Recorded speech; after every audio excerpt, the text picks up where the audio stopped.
जय हिंद दोस्तों, स्वागत है आज के सेकंड लेक्चर इंडियन पॉलिटी के। आज दोस्तों हम बात करने वाले हैं, मैं आपको बता दूं कि पिछले विगत लेक्चर में, पहले लेक्चर में, फर्स्ट लेक्चर जो कि मैंने बेसिक टू एडवांस लेवल जो कोर्स स्टार्ट किया इंडियन पॉलिटी का, जो कि यूट्यूब पे आपको कहीं ऐसा नहीं मिलेगा।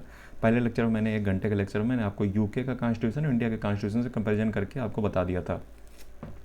आज के दोस्तों कॉन्स्टिट्यूशन में, आज के दोस्तों वीडियो में, आज के लेक्चर में हम बात करेंगे अमेरिकन कॉन्स्टिट्यूशन, इंडियन कॉन्स्टिट्यूशन के बीच में जो डिफरेंस है, और क्या दोस्तों जो है यूपीएससी ने, चूँकि क्वेश्चन भी जो 2025 के अभी मेंस में जो है 2 क्वेश्चन पूछे थे यूएसए से, और 2018 से 2018 से कंटिन्यू पूछती हुई आ रही है। इसलिए आपके लिए जो है यूएसए और यूके, फ्रांस और सोवियत और जापान, रसिया और चाइना, स्विस और इन प्रकार के कॉन्स्टिट्यूशन को पढ़ना बहुत ज़रूरी है। तो यूके का कॉन्स्टिट्यूशन पहले लेक्चर में हो चुका। अब दोस्तों हम बात करने वाले हैं यूएसए के कॉन्स्टिट्यूशन में। दोस्तों अमेरिका आप जानते हो कि पूरी दुनिया की जो है सुपर पावर में माना जाता है, यूनिपोलर वर्ल्ड अगर देखा जाए। और पहले जो है दो जो है दुनिया में जो है सुपर पावर हुआ करती थी, एक यूएसएसआर, दूसरी जो है यूएसए। लेकिन जैसा कि आपने देखा कि कोल्ड वार के बाद जो है जो 1991 में जो है यूएसएसआर टूट गया 15 हिस्सों में, 15 कंट्री में। और उसके बाद दोस्तों पूरी दुनिया में एक ही ताकत बची सुपर पावर, और उसका नाम है अमेरिका। अमेरिका ताकतवर क्यों है, कभी आपने सोचा? उसके पीछे दोस्तों जो है उसकी ज्योग्राफी सबसे बड़ा फैक्टर है। आप अमेरिका को देखिए तो अमेरिका जो है दोनों तरफ पैसिफिक ओशियन, एक तरफ जहाँ पैसिफिक ओशियन, वहीं पे दूसरी तरफ अटलांटिक ओशियन से लगा हुआ है।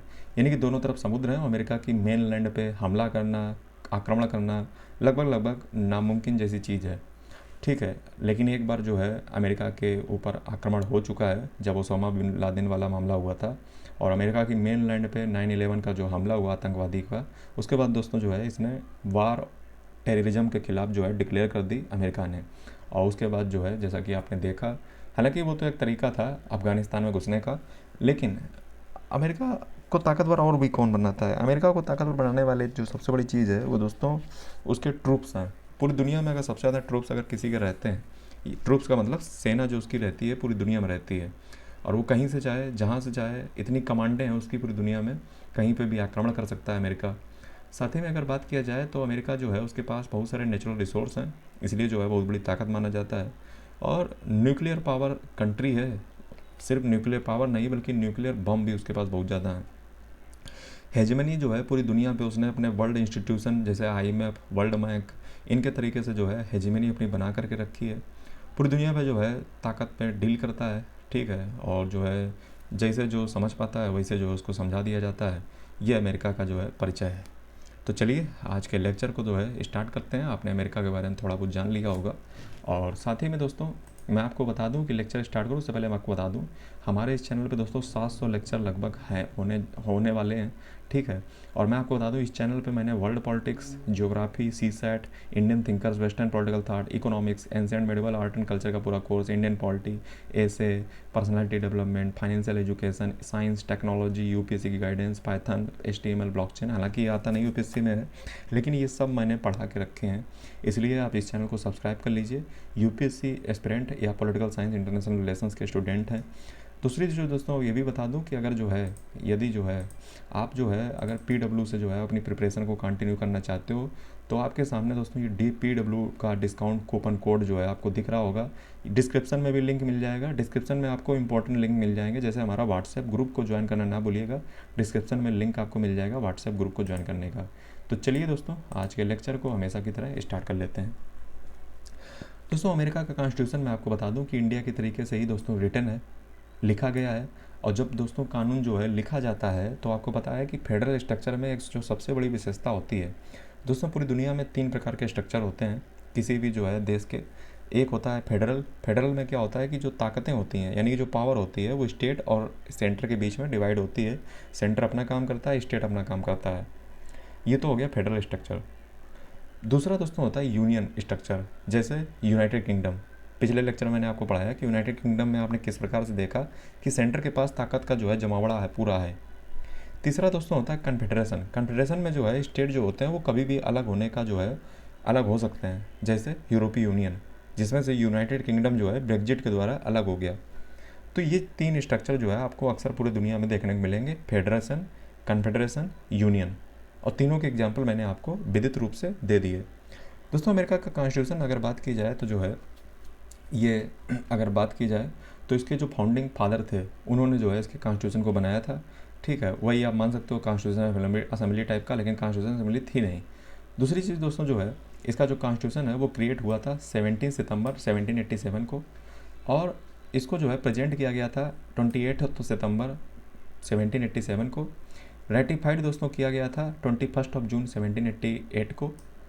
और जो 13 स्टेट थे, यानी कि शुरुआत में 13 थे, 13 में से 9 लोगों ने जो है, 9 राज्यों ने जो है इसको रेटिफाइड किया था। इफेक्टिव जो होने की तारीख थी वो दोस्तों थी 4 मार्च 1789। और दोस्तों ये जो है फेडरल प्रेसिडेंशियल रिपब्लिक कंट्री है, और गवर्नमेंट के दोस्तों जो है 3 ब्रांच हैं, ठीक है, जैसा कि होते ही हैं। और ये है अमेरिका का कॉन्स्टिट्यूशन। तो अमेरिका का कॉन्स्टिट्यूशन दोस्तों जो है, अगर बात की जाए तो अब तक 27 टाइम्स जो है अमेरिका के कॉन्स्टिट्यूशन में अमेंडमेंट हो चुके हैं। और अमेरिका के कॉन्स्टिट्यूशन में दोस्तों मैं आपको बता दूं तो 7 आर्टिकल्स लगभग हैं। हमारे इंडियन कॉन्स्टिट्यूशन में जहाँ पे आपको 395 आर्टिकल्स जो ओरिजिनल थे, अब हालांकि 450 ऐड और हट करके 450 तरफ हो चुके हैं। अमेरिका के कॉन्स्टिट्यूशन में 7 आर्टिकल्स हैं, 27 जो है अमेंडमेंट अमेरिका के कॉन्स्टिट्यूशन हो चुके हैं। जबकि जहाँ तक मुझे विदित है तो इंडिया के कॉन्स्टिट्यूशन में अब तक जो है वो अमेंडमेंट जो हुए हैं वो हो चुके हैं। इंडिया के कॉन्स्टिट्यूशन में 130 अमेंडमेंट इंडिया के कॉन्स्टिट्यूशन में हो चुके हैं, 130 अमेंडमेंट हो चुके हैं। तो ये दोस्तों अमेरिका का जो है कॉन्स्टिट्यूशन जो है, जैसा कि आपको पता है, आपको विदित है कि अमेरिका के कॉन्स्टिट्यूशन में सिर्फ 7 आर्टिकल्स हैं, लेकिन वो आर्टिकल इतने डिटेल में है। मैं आपको बता दूं तो अमेरिका के कॉन्स्टिट्यूशन पे ये मेरा इंडियन पॉलिटी का जो नया कोर्स अभी स्टार्ट हुआ है उसका ये 2nd लेक्चर है। लेकिन इससे पहले मैं अमेरिका के कॉन्स्टिट्यूशन पे एक लेक्चर और ले चुका हूँ, जिसमें मैंने अमेरिका के एक आर्टिकल को जो है डिटेल में पढ़ाया था, ठीक है। लेकिन आज जो मैं है वो Indian polity UPSC point of view से पढ़ाऊँगा।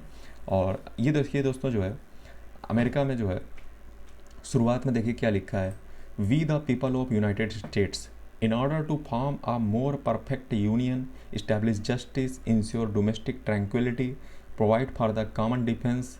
मतलब बात तुम शब्दों को देखिए, इसकी पहले जो शुरुआत इसने की है उस शुरुआत के शब्द देखिए, we the people of United States. देखिए यही चीज़ हमारे इंडियन कॉन्स्टिट्यूशन में आपको देखने को मिलती है, we the people of India in order to form a more perfect union establish justice, ensure domestic tranquility, provide for the common defence. देखिए अमेरिका जो है वो अगर बात की जाए तो वो एक कैपिटलिज्म कंट्री है, पूंजीवाद देश है। और जहाँ पे दोस्तों पूंजीवादी लोग होंगे, जैसे वहाँ का जो फिलॉसफी है अमेरिका का, वो दोस्तों 2 लोगों से काफ़ी प्रभावित है। एक तो इंग्लिश के जो फिलॉसफर थे जैसे John Locke, Montesquieu. John Locke दोस्तों प्रॉपर्टी का काफ़ी सपोर्ट करता है, और जहाँ पे दोस्तों प्रॉपर्टी होगी वहाँ पे कैपिटलिज्म होगा, और जहाँ पे कैपिटलिज्म होगा वहाँ पे सुरक्षा अपनी प्रॉपर्टी की करनी पड़ेगी। जब सुरक्षा प्रॉपर्टी की करनी पड़ेगी तो गन कल्चर पनपेगा। तो अमेरिका में क्या है, गन कल्चर। हर घर में तुम्हें बंदूक मिलेगी, गोली मिलेगी, बारूद मिलेगी, सब में यही मिलेगा। और कभी कभी तो जो है बच्चे भी स्कूल में ले जा करके किसी को मार देते जा करके हैं। तो इतना गन कल्चर अमेरिका में क्यों है? क्योंकि कॉन्स्टिट्यूशन पढ़िए, शुरुआत कहाँ की है, provide for the common defence. ये स्टेट प्रोवाइड करेगा, लेकिन चूंकि वहाँ पे कैपिटलिज्म है, पूंजीवाद है, तो लोग अपनी सुरक्षा के लिए स्वयं गन रखते हैं और फिर उसका दुरुपयोग भी होता है। Promote the general welfare. अच्छा, ये जनरल वेलफेयर कहाँ से कॉन्सेप्ट आ गया? देखिए पहले जो है हालांकि जनरल वेलफेयर का जो है कॉन्सेप्ट रखा है, लेकिन कैपिटलिज्म कंट्री में आपको वेलफेयर ज़्यादा मिलेगा नहीं। जैसे पूरी दुनिया में जब कार्ल मार्क्स आया तो कार्ल मार्क्स ने इतने विरोधाभास जो है विचार दिए, इतने जो है ताबड़तोड़ विचार दिए, जिससे जो है ये कैपिटलिज्म कंट्री डर गए। और फिर उसके बाद जो है उन्होंने जो है जॉन मेनार्ड कीन्स, जिन्होंने जो है वेलफेयर इकोनॉमिक्स की जो है संरचना रखी थी, तो उनके सुझावों से यूके और यूएसए ने जो है 1930-1940 के दशक में, 1930-1940 के दशक में जो है वेलफेयर स्कीम को ऑप्टिमाइज करना स्टार्ट कर दिया। उसके बाद 1990 तरफ आते आते जो है वेलफेयर वाला सिस्टम फिर चला गया, फिर अमेरिका जो है अपने कैपिटलिज्म पे आ चुका है। तो वेलफेयर की बात हालांकि वेस्टर्न के कंट्री ज़्यादा करते नहीं हैं, खासकर अमेरिका जैसे। And secure blessing of liberty. देखिए लिबर्टी की जो है मतलब स्वतंत्रता वहाँ पे कितनी है, लिबर्टी और फ्रीडम में जो है वो ज़्यादा कोई डिफरेंस होता नहीं है, ठीक है। फ्रीडम आप मान के चलिए कि जो ये जो कार्ल मार्क्स वाले हैं ज़्यादा फ्रीडम की बात करेंगे। लिबर्टी इसे मान के चलिए कि अंतरात्मा की मतलब तुम्हें आज़ादी है, ठीक है, जो भी तुम्हारी भावनाएं हैं व्यक्त कर सकते हो, freedom of speech and expression everything in the any form to ourselves and posterity do ordain and establish this constitution for the United States of America. तो अमेरिका जो है वो अगर बात की जाए तो वो इसके शब्द जो है प्रीएम्बल में आपने देख लिए। अब चलिए जो है अमेरिका के कॉन्स्टिट्यूशन में बात करना स्टार्ट कर लेते हैं। अमेरिका के दोस्तों सबसे पहले हम नेचर फेडरलिज्म की बात करेंगे। तो अमेरिका का जो नेचर है वो दोस्तों डुअल फेडरलिज्म है, जबकि हमारे यहाँ पे कोऑपरेटिव फेडरलिज्म है। इसका मतलब क्या हुआ? इसका मतलब दोस्तों ये हुआ जा करके, मैं आपको एक चीज़ और बता दूं, यहीं पे ध्यान दिवा दूं कि हमारा एक व्हाट्सएप ग्रुप है, डिस्क्रिप्शन में लिंक है, उसको ज्वाइन करना ना भूलें। अगर आप ज्वाइन नहीं करेंगे तो बहुत बड़ी गलती करेंगे। बहुत सारे लोग जुड़े हुए हैं और पीपीटी वगैरह ये सब वहीं पे मिलती हैं, ठीक है। और टेलीग्राम चैनल का लिंक मिल जाएगा। और पीडब्ल्यू से अगर आप पढ़ाई करना चाहते हो तो जो है पीडब्ल्यू का डिस्काउंट कूपन कोड आपको स्क्रीन पर दिख रहा है। चलिए दोस्तों, अमेरिका का जो फेडरलिज्म है वो डुअल फेडरलिज्म है। डुअल फेडरलिज्म का मतलब ये हुआ जा करके कि वहाँ पे स्टेट के पास जितनी ताकत है वहाँ पे स्टेट के पास बहुत ज़्यादा ताकत है। इंडिया में अगर बात की जाए तो इंडिया में सेंटर और स्टेट मिल बांट करके ताकत का मतलब इंजॉय करते हैं, कोऑपरेशन करते हैं। वहीं पे स्टेट और स्टेट के बीच में हमारे देश में कोऑपरेशन देखने को मिलता है। यानी कि हमारे यहाँ पे जहाँ पे एक और इस सेंटर और स्टेट के बीच में कोऑपरेशन चलती है, मिल बांट करके जो है सेंट्रल स्कीम, कहीं पे जो है सेंटर स्टेट स्कीम, कहीं पे जो है मतलब दोनों तरफ से जो है पैसा आता है और टैक्स का स्ट्रक्चर कुछ इस प्रकार से। अमेरिका में ऐसा नहीं है। अमेरिका में जो है स्टेट के पास बहुत ज़्यादा ताकत है। दरअसल मैं आपको बताऊं तो हमारे यहाँ पे जो आज़ादी जब हमें मिली थी तो हमारे यहाँ पे जो पाकिस्तान का बंटवारा हुआ, इंडिया का हुआ, इसका एक फ़ायदा सबसे बड़ा ये भी रहा कि जिन्ना जो था वो इस बात की वकालत करता था कि हमारे यहाँ पे जो रेजुडरी पावर है, जैसे मैं आपको बता दूं तो हर देश में जो है कानून बनाने के लिए 3 सब्जेक्ट होते हैं। आपको पता होगा कि यूनियन सब्जेक्ट, कॉन्करेंट सब्जेक्ट और जो है स्टेट लिस्ट। ये जो है 3 लिस्ट होती हैं, यूनियन लिस्ट, कॉन्करेंट लिस्ट और स्टेट लिस्ट। तो जिन्ना जो था वो चाहता था कि जो रेजुडरी पावर है, रेजुडरी पावर का मतलब जो इन तीनों लिस्ट में जो है सब्जेक्ट लिखित नहीं है, उनकी जो रेजुडरी पावर है यानी कि जो बची हुई शक्तियाँ हैं वो जो है राज्यों के पास जानी चाहिए। अमेरिका में यही चलता है। अमेरिका में जो बची हुई ताकतें होती हैं वो राज्यों के पास होती हैं, स्टेट के पास होती हैं। इंडिया में ऐसा नहीं है। इंडिया में जो बची हुई ताकतें होती हैं वो सेंटर के पास होती हैं। तो इंडिया में जो सेंटर है वो ज़्यादा पावरफुल है, अमेरिका में जो है सेंटर कम पावरफुल है। और मैं आपको बता दूं तो अमेरिका में स्टेट के पास काफ़ी ताकतवर होती है। तो ये बात आप समझे। अगर जो है भारत आज़ाद ना होता तो जिन्ना के कहे चलने पड़ता, और जिन्ना का कहना था कि राज्यों को ज़्यादा ताकत दो। अच्छा, वो स्टेट को ताकत क्यों दिवा रहा था ज़्यादा? उसके पीछे कारण था कि उसकी जो मुस्लिम आबादी थी, जो मुस्लिम पॉपुलेशन थी, वो जो है मुस्लिम जो पॉपुलेशन थी वो सुरक्षित रहे, स्टेट के पास ताकत रहे, स्टेट अपनी जो है डंका बजा सकें। तो ये जिन्ना का मानना था। तो आज़ादी का ये जो है अगर बात की जाए तो डिवाइड का ये बेनिफिट भी है, आप इसको दिमाग में डाल सकते हो। दूसरी चीज़ अगर बात की जाए तो अमेरिका का जो कॉन्स्टिट्यूशन है वो सेंट्रीफ्यूगल फेडरलिज्म की बात करता है। सेंट्रीफ्यूगल फेडरलिज्म, अब ये क्या होता है देखिए जैसे, और इंडिया का जो कॉन्स्टिट्यूशन है वो सेंट्रीपिटल है। इसका मतलब क्या हुआ? इसका मतलब ये हुआ जा करके, दरअसल मैं आपको बता दूं तो फिजिक्स में जो है 2 टाइप की फोर्सें होती हैं। फिजिक्स में जो है 2 टाइप की फोर्स होती हैं। एक होती है सेंट्रीपिटल फोर्स।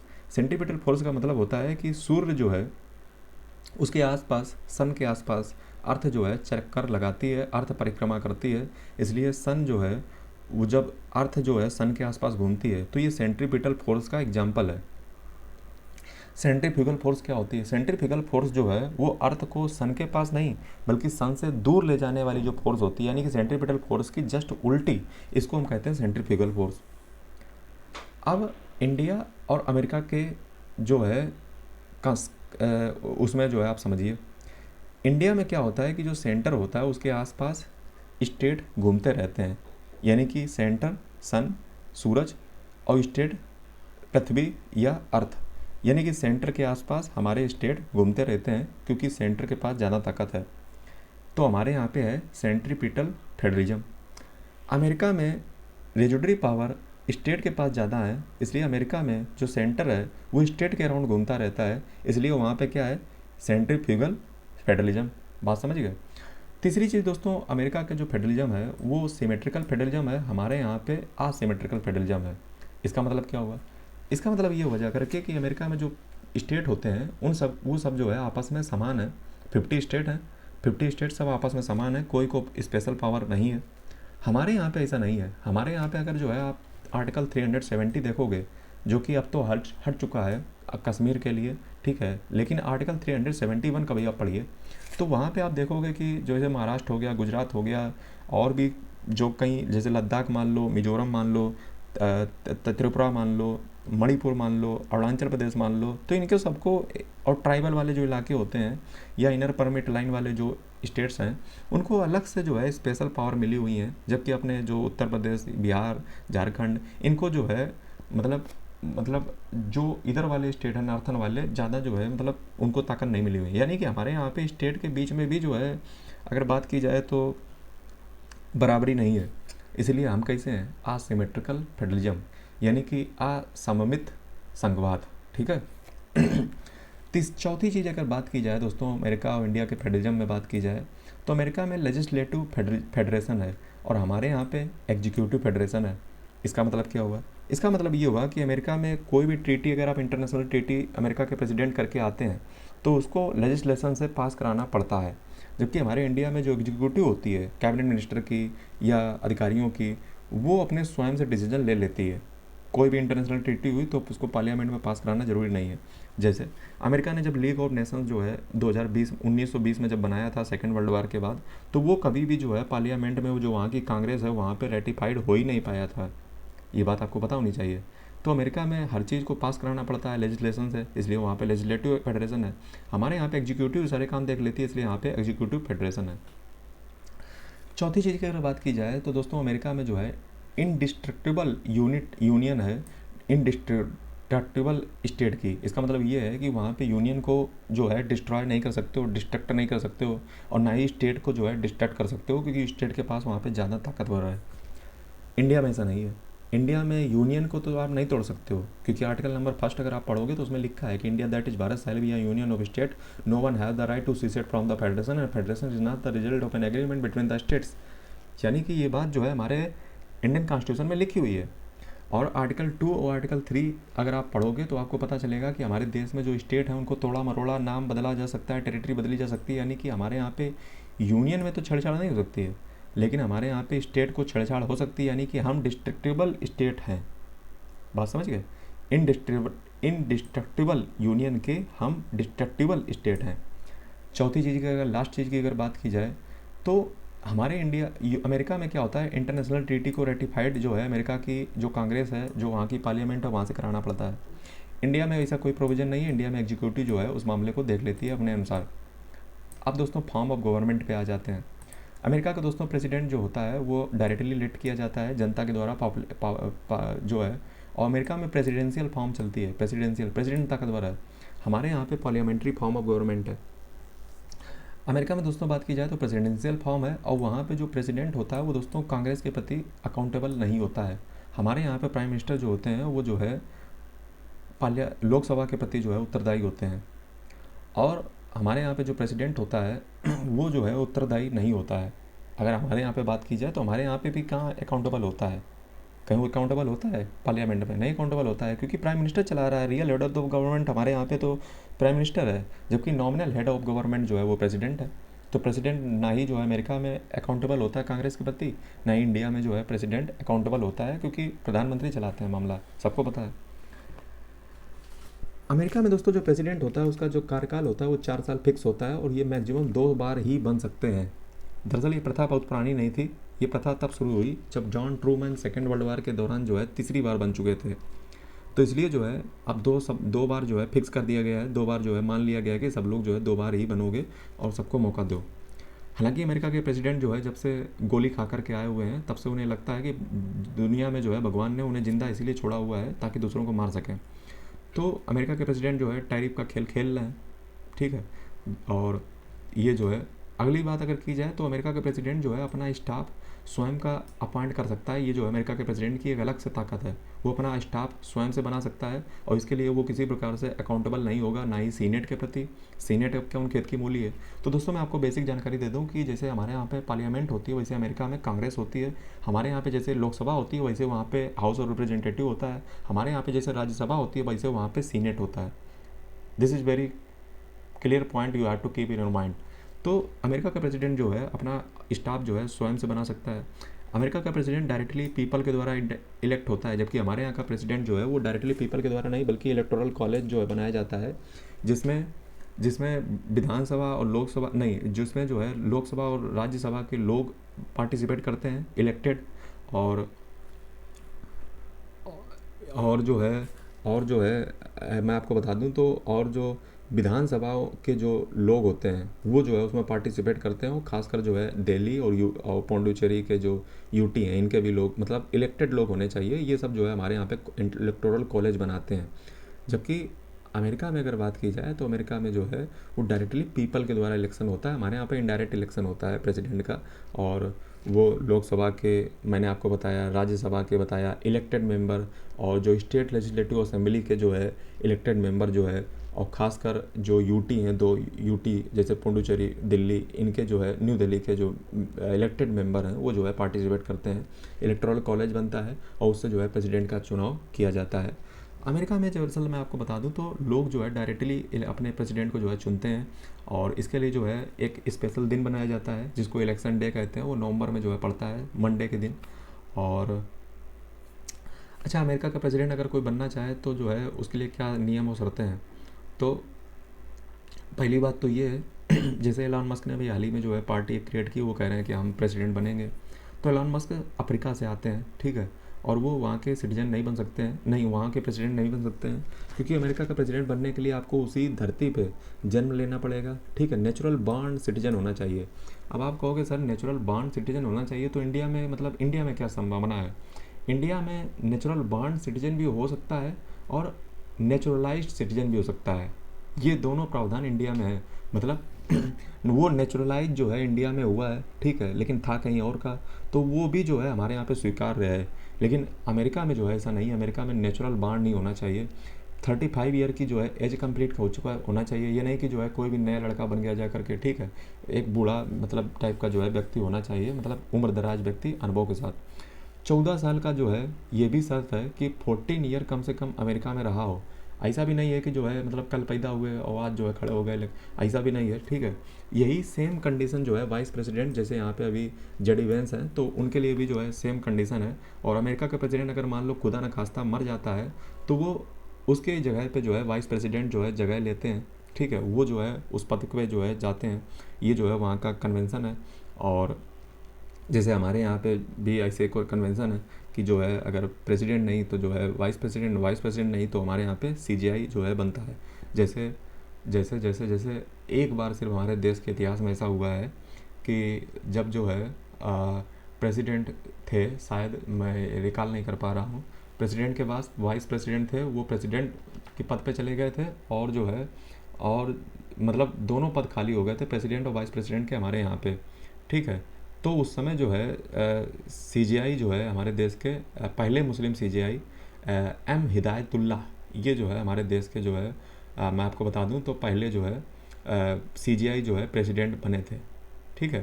तो ये बात जो है आपको पता होनी चाहिए, एम हिदायतुल्लाह। दरअसल हमारे देश के प्रेसिडेंट जो थे वो जाकिर हुसैन थे, उनकी मृत्यु हो गई थी, और बीवी जो गिरी थे वो जो है एक्टेड प्रेसिडेंट बना दिए गए थे। और उसके बाद एम हिदायतुल्लाह जो है चीफ जस्टिस जो थे, बीबी गिरी जो है वो जो है एक्टेड मतलब बीबी गिरी जो है वो, पहले बात समझ लीजिए, जाकिर हुसैन हमारे प्रेसिडेंट थे, ठीक है, जाकिर हुसैन हमारे प्रेसिडेंट थे, उनकी डेथ हो चुकी थी। उसके बाद बीबी गिरी को जो है एक्टेड प्राइम प्रेसिडेंट बनाया गया, कार्यकारी जो है प्रेसिडेंट बनाया गया, लेकिन उन्होंने रिजाइन दे दिया। तो उस केस में पहली बार हमारे देश के इतिहास में ऐसा हुआ था कि जो चीफ जस्टिस ऑफ इंडिया थे उस समय के एम हिदायतुल्लाह, ये जो हमारे देश के पहले प्रेसिडेंट बने थे सीजीआई, ठीक है। तो ऐसा हमारे इतिहास में हो चुका है। अमेरिका में भी कुछ ऐसे खेल होता है। अमेरिका में प्रेसिडेंट अगर जो है अगर मरा जाता है तो उसकी जगह पे वाइस प्रेसिडेंट बनते हैं। जैसे अभी मैं परसों का जो है अखबार देख रहा था, तो मैं आपको बता दूं कि वाइस प्रेसिडेंट जो जेडी वेंस हैं उनका ये कहना था कि अमेरिका का प्रेसिडेंट अगर मर जाता है तो, यानी कि डोनाल्ड ट्रंप के लिए वो कह रहे थे कि अगर मर जाते हैं तो मैं जो हूँ उनके लिए तैयार हूँ और मैं उनका पोस्ट जो है पकड़ूंगा, ठीक है। तो ये जो है डोनाल्ड ट्रंप के लिए जो है वहाँ पे जेडी वेंस वाइस प्रेसिडेंट कह रहे थे। इलेक्टोरल कॉलेज की अगर बात करें अमेरिका की, तो जो है इलेक्टोरल कॉलेज अमेरिका का इन 3 चीज़ों से बनता है। 435 मेंबर आते हैं वहाँ के हाउस ऑफ रिप्रेजेंटेटिव यानी कि लोकसभा से, 100 मेंबर आते हैं सीनेट से यानी कि राज्यसभा से। 100 क्यों? क्योंकि 50 स्टेट हैं, 2-2 से प्रत्येक से आते हैं। 3 मेंबर जो है ये आते हैं वाशिंगटन डीसी, जो कि अमेरिका की कैपिटल है, वाशिंगटन डिस्ट्रिक्ट ऑफ कोलंबिया, यहाँ से 3 मेंबर आते हैं। तो टोटल इलेक्टोरल कॉलेज जो बनता है वो 538 मेंबर का बनता है, जिसमें जीतने के लिए आपको 50% +1 वोट चाहिए होते हैं। दोस्तों अमेरिका में जो है एक पॉकेट वीटो का कॉन्सेप्ट बहुत अच्छा है, मतलब अच्छा हो बुरा तो वो आपके ऊपर है। और पॉकेट वीटो क्या होती है? दरअसल अमेरिका में अगर कोई बिल पास होकर के आता है तो उसको 10 दिनों के अंदर जो है प्रेसिडेंट को साइन करना पड़ता है। अगर उन 10 दिनों के अंदर कांग्रेस जो है, वहाँ की जो पार्लियामेंट है, वो अगर मान लो एडजर्न हो जाए, स्थगित हो जाए, उन्हीं 10 दिनों के अंदर पार्लियामेंट या वहाँ की जो कांग्रेस है वो एडजर्न हो गई, तो बिल जो है मर जाता है, जो प्रेसिडेंट होता है उसी की पॉकेट में मर जाता है। इसको हम दोस्तों पॉकेट वीटो कहते हैं। जब दोबारा दुकान खुलेगी, यानी कि जब दोबारा जो है कांग्रेस बैठेगी जा करके, तब उसको दोबारा 2/3 मेजोरिटी से जो है पास कराना पड़ेगा। और उसके बाद जो है वो बिल अगर दोबारा आता है, तब जो है प्रेसिडेंट अगर 10 दिनों के अंदर उसको साइन करे और चाहे ना करे, वो जो है पास मान लिया जाएगा। ये बात आपको पता होनी चाहिए, एक्सक्लूडिंग संडे, संडे को हटा करके, ये बात आपको पता होनी चाहिए। जबकि हमारे यहाँ पे assent of the president is required must except in the case of the money bill. ठीक है, तो ये चीज़ जो है आपको पता होनी चाहिए। अगली दोस्तों अगर बात की जाए, थोड़ा सा हमारे यहाँ पे मनी बिल में हो जाता है मामला, लेकिन हमारे यहाँ पे हर बिल में प्रेसिडेंट की रिक्वायर होती है, लेकिन यहाँ पे ऐसा नहीं है। अगर दोबारा वो 2/3 मेजोरिटीज आ गया तो इसको क्वालिफाइड वीटो कहते हैं, और दोबारा जो है वो साइन करो चाहे ना करो 10 दिनों में वो पास हो जाएगा। दोस्तों एक चीज़ और जो है मैं आपको बता दूँ कि वहाँ पे जो शपथ लेने की तारीख होती है, वो जो है फिक्स है 20 जनवरी। अगर उस दिन संडे है तो 21 जनवरी। समझ रहे हो? ये बात आपको पता होनी चाहिए। हमारे यहाँ पे जो मनी बिल होता है वो जो है प्रेसिडेंट के द्वारा साइन करना ज़रूरी है। ठीक है, वो इसको मना नहीं कर सकते हैं, अपनी एसेंट को जो है उन्हें देना ही पड़ेगा। इंडिया के केस में स्वीकृति मनी बिल को देनी पड़ेगी। और मैं एक चीज़ और आपको बता रहा था, हाँ, दरअसल हमारे यहाँ पे प्रेसिडेंट के पास 3 प्रकार के वीटो होते हैं। ठीक है, जैसे इस पर क्वेश्चन पूछा है 2025 में अभी यूपीएससी ने। जैसे अमेरिका, इंडिया के प्रेसिडेंट के पास दोस्तों एक होती है सस्पेंशन वीटो। सस्पेंशन वीटो में वो क्या करता है कि बिल को जो है वो साइन करने से, जैसे मान लीजिए एक होता है एब्सोल्यूट वीटो। एब्सोल्यूट वीटो में जो है एब्सोल्यूट वीटो में सीधे प्रेसिडेंट मना कर देगा कि हम साइन नहीं करेंगे। ठीक है, सस्पेंशन एब्सोल्यूट वीटो में क्या करेगा प्रेसिडेंट कि साइन करने से सीधे मना कर देगा। लेकिन जो सस्पेंशन वीटो होती है इंडिया के प्रेसिडेंट के, उसमें जो है प्रेसिडेंट किसी भी बिल को जो है पार्लियामेंट के लिए दोबारा रिकन्सिडरेशन के लिए जो है भेज देता है। ठीक है, ताकि जो है उसमें कोई अमेंडमेंट वगैरह जो है हो करके आ जाए। तो एब्सोल्यूट वीटो में डायरेक्ट मना कर देता है इंडिया का प्रेसिडेंट। और ये ज़्यादातर प्राइवेट मेंबर के जो बिल होते हैं, मतलब विपक्ष के बिल होते हैं, उनमें ऐसा प्रेसिडेंट इंडिया का करता है। जैसे एक बार ज्ञानी जेल सिंह हमारे इंडिया के प्रेसिडेंट थे, उन्होंने ऐसा किया था। सस्पेंशन वीटो का मतलब होता है कि दोबारा रिकन्सिडर करके लेकर आओ। तीसरा जो वीटो होता है हमारे यहाँ पे, अमेरिका के प्रेसिडेंट से भी जो है इंडिया का प्रेसिडेंट ताकतवर होता है। उसके पीछे कारण है, हमारे यहाँ पे जो है बिल को असेंट देने का जो काम होता है, हमारे यहाँ पे प्रेसिडेंट के पास कोई निर्धारित तारीख दिन नहीं है। वो चाहे तो ज़िंदगी भर ना दे और चाहे तो जो है कल के कल दे दे। ऐसी कोई तारीख जो है, ऐसा कोई टाइम लिमिट हमारे इंडिया के कॉन्स्टिट्यूशन में प्रेसिडेंट के लिए लिखा नहीं है। तो ये बात आपको पता होनी चाहिए। ये वेरी इंटरेस्टिंग थिंग है कि जहाँ पे अमेरिका का प्रेसिडेंट को 10 दिनों के अंदर साइन करो या ना करो कोई फ़र्क नहीं पड़ता है, भाड़ में जाओ। हमारे यहाँ पे फ़र्क पड़ता है। तो इस केस में जो है आप इंडिया के प्रेसिडेंट को ताकतवर मान सकते हो। लेकिन क्या कभी इंडिया का प्रेसिडेंट ऐसी ताकत का यूज करता है? तो उसका जवाब है नहीं। अगर उसने यूज कर लिया तो जो है, तो उसको जो है महाभियोग लगा करके जो प्राइम मिनिस्टर होंगे वो हटा देंगे।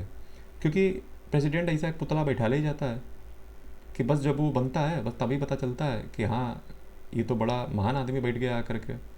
ठीक है, तो हमारे देश में ऐसे पुतले बैठा ले जाते हैं जो है पता नहीं कहाँ से मतलब निकाल दिए जाते हैं, और अपनी पॉलिटिकल पावर को चमकाने के लिए, कभी जो है कुछ भी चमकाने के लिए, तो वो जो है बीच से निकाल के तैयार कर दिए जाते हैं।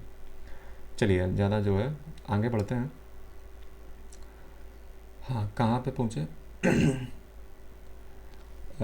हाँ, इलेक्शन जो है और रिजल्ट अमेरिका के प्रेसिडेंट के दोस्तों नवंबर में ही निकल आते हैं। चौथी चीज़ जो है, नेक्स्ट चीज़ आपको पता होनी चाहिए कि डेथ के बाद अमेरिका के प्रेसिडेंट के वाइस प्रेसिडेंट जो है जगह लेते हैं।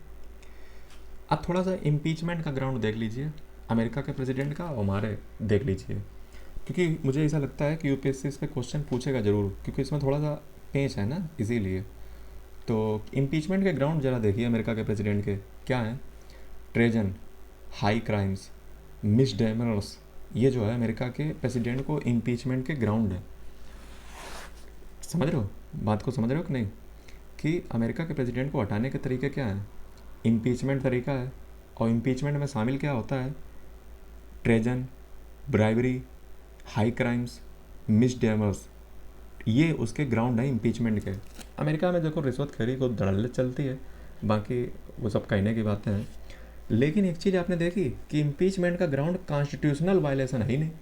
मतलब संविधान का तुम उल्लंघन करो, कोई बात नहीं, धड़ल्ले करो, खूब आगे लगा दो कॉन्स्टिट्यूशन को, अमेरिका का प्रेसिडेंट, कोई फर्क ही नहीं पड़ता है। अच्छा तो फिर इंडिया से जरा कंपेरिजन करो, इंडिया में क्या ग्राउंड है, इंडिया में वायलेशन ऑफ कॉन्स्टिट्यूशन ही एक ग्राउंड है, अमेरिका में ऐसा नहीं है।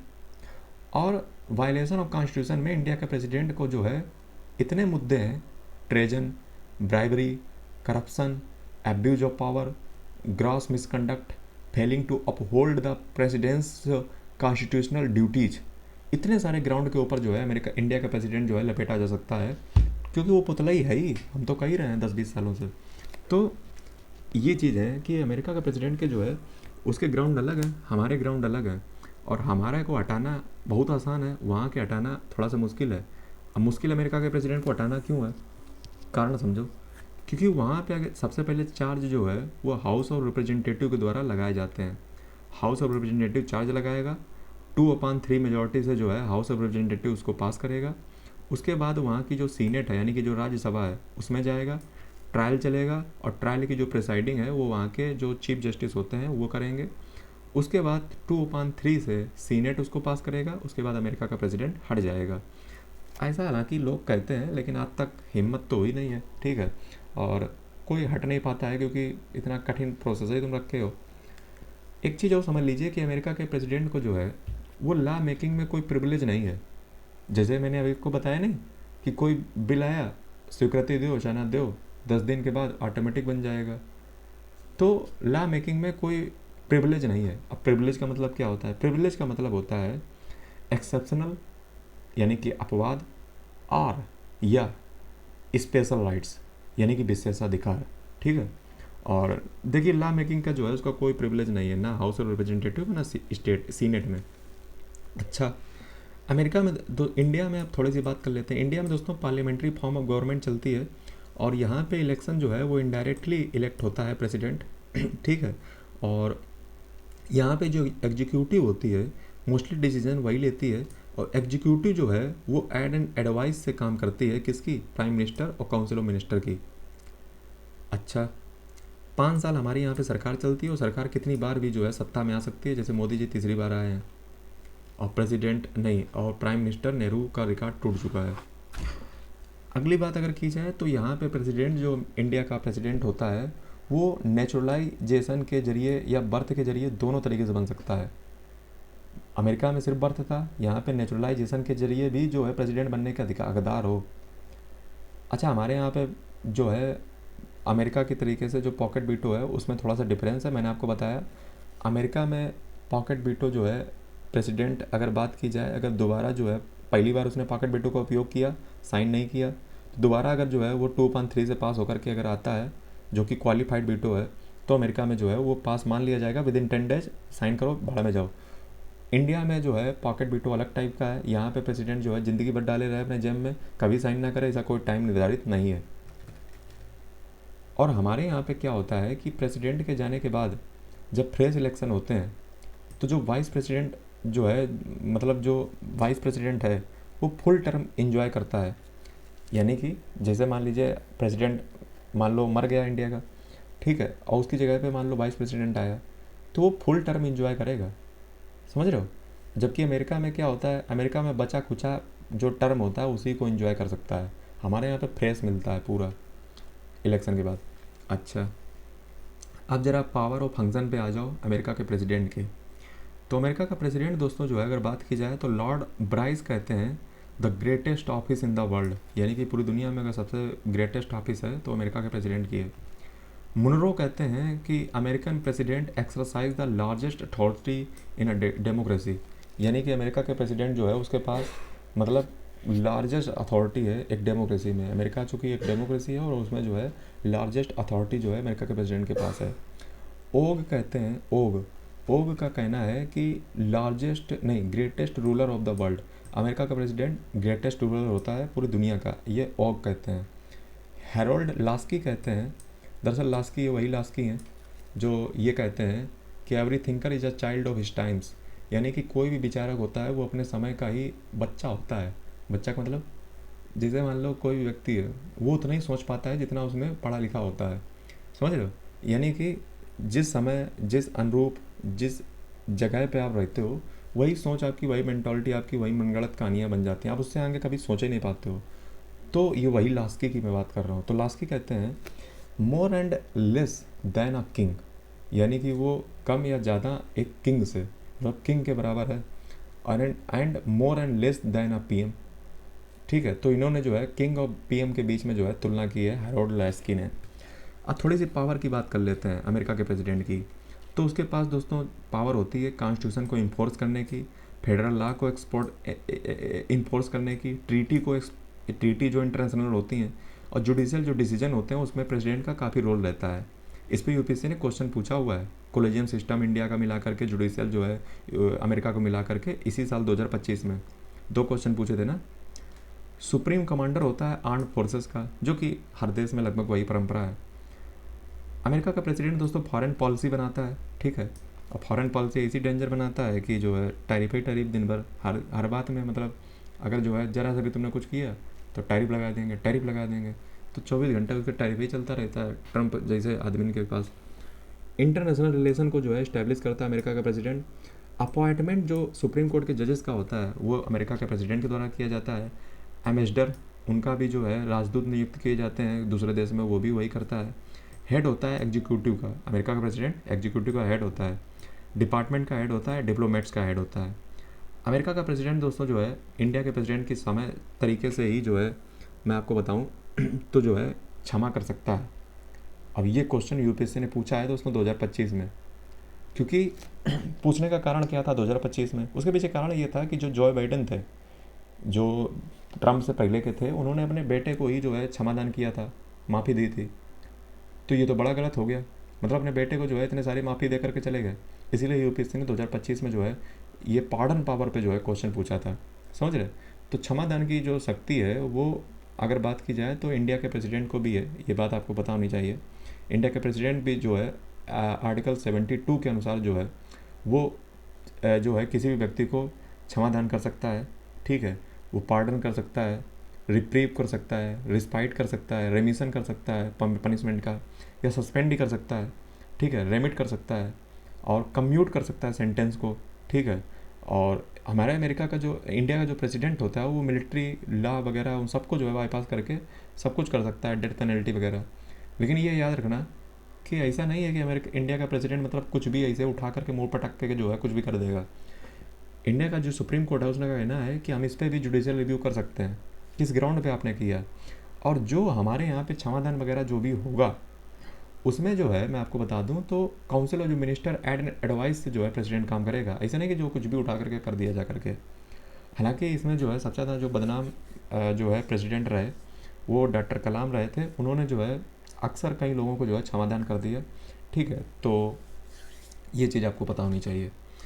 तो दोस्तों अप्रूव करता है, वीटो करता है बिल वगैरह को अमेरिका का प्रेसिडेंट। और कोई लेजिस्लेटिव प्रपोजल अगर लाना होता है तो वो कांग्रेस को जो है बताता है कि भैया इस पे लेकर आओ, ठीक है। और ये स्पेशल कोई सेशन अगर कांग्रेस में करना हुआ तो वो भी जो है करता है अमेरिका का प्रेसिडेंट। बजट को जो है प्रिपेयर करता है कांग्रेस के लिए, और कांग्रेस को जो है एडजर्न कर सकता है अगर किसी भी प्रकार का जो है डिसएग्रीमेंट परसिस्ट करता है। और एग्जीक्यूटिव जो ऑर्डर होते हैं उनको भी जो है इशू करने का काम अमेरिका के प्रेसिडेंट का होता है, ठीक है। यानी कि अमेरिका के प्रेसिडेंट के पास जो है वो डेलीगेट लेजिस्लेशन भी होता है, समझ रहे हो। यानी कि एग्जीक्यूटिव ऑर्डर को पारित करना का मतलब है कि उसके बाद डेलीगेट लेजिस्लेशन है, समझ रहे हैं। जैसे आप सुनते होंगे कि जो चाइल्ड टूरिज्म था, कि अमेरिका की धरती पे जो जन्म लेगा उसको नागरिकता स्वयं मिल जाती है, तो इसको रोकने के लिए जो अमेरिका के प्रेसिडेंट ने जी एग्जीक्यूटिव ऑर्डर पास कर दिया। हालांकि वो कोर्ट में मामला गया, वो बात अलग है, और उस पर फिर रोक लग गई। तो ये डेलीगेटेड पावर भी जो है, डेलीगेटेड लेजिस्लेशन एक प्रकार से जो है, मतलब एग्जीक्यूटिव पावर ऑर्डर में इतनी ताकत होती है कि वो लेजिस्लेशन अलग से नहीं करना पड़ता है, बल्कि वो डेलीगेटेड लेजिस्लेशन की ताकत अमेरिका के प्रेसिडेंट को मिल जाती है। आगे अगर बात की जाए तो आप थोड़ा सा यूएस का लेजिस्लेचर की बात कर लेते हैं।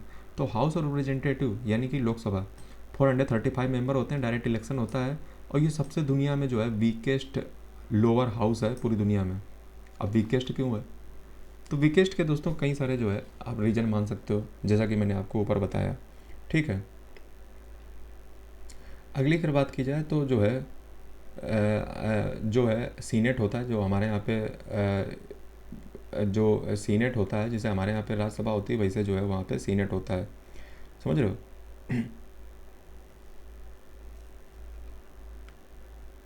और अगर बात की जाए तो जैसे हमारे यहाँ पर राज्यसभा, वैसे वहाँ पे जो है सीनेट हो गया। और आगे अगर बात की जाए तो सीनेट जो है परमानेंट वहाँ की बॉडी होती है, और सीनेट वहाँ पे बहुत स्ट्रांग होती है। अपर हाउस जो है ये पूरी दुनिया का सबसे स्ट्रांग अपर हाउस है। जैसे हमारे यहाँ पे राज्यसभा के पास ताकत उतनी नहीं है, ठीक है। और है, मैंने यूके के कॉन्स्टिट्यूशन में अभी आपको बताया था। ऐसा नहीं कि हर बात मैं बार बार वही रिपीट करूँगा, मैं अमेरिका का जब पढ़ा रहा हूँ तो अमेरिका की बात करता हूँ। तो हमारे यहाँ पे जैसे राज्यसभा के पास उतनी ताकत नहीं है जितनी अपर हाउस सीनेट के पास है वहाँ पे, ठीक है। तो वहाँ का अपर हाउस जो है काफ़ी मतलब ताकतवर है, ठीक है। और ये जो चीज़ है आपको पता होनी चाहिए। और अगर आगे बढ़ें तो जो है इक्वल पावर है सीनेट को, चाहे जो है ऑर्डनरी बिल हो, चाहे अमेंडमेंट हो, चाहे मनी बिल हो। अच्छा, तो इंडिया में क्या सिचुएशन है? इंडिया में सिचुएशन जो है इंडिया में अगर बात की जाए तो इंडिया में जो है राज्यसभा और लोकसभा को ऑर्डिनरी बिल्स और अमेंडमेंट बिल्स में जो है इक्वल लगभग ताकत होती है। हालांकि अमेंडमेंट तो क्लियर इक्वल ताकत है राज्यसभा के पास लोकसभा के समक्ष, लेकिन जो ऑर्डिनरी बिल होते हैं उसमें जब कोई मतभेद फंसता है तो फिर उसका ज्वाइंट सेशन होता है, प्रेसिडेंट उसको जो है करवाते हैं। और मनी बिल के केस में हमारे यहाँ पर राज्यसभा के पास कोई ताकत ज़्यादा है नहीं, बस होल्ड कर सकता है कुछ समय के लिए, ठीक है। ये चीज़ जो है आपको पता होनी चाहिए।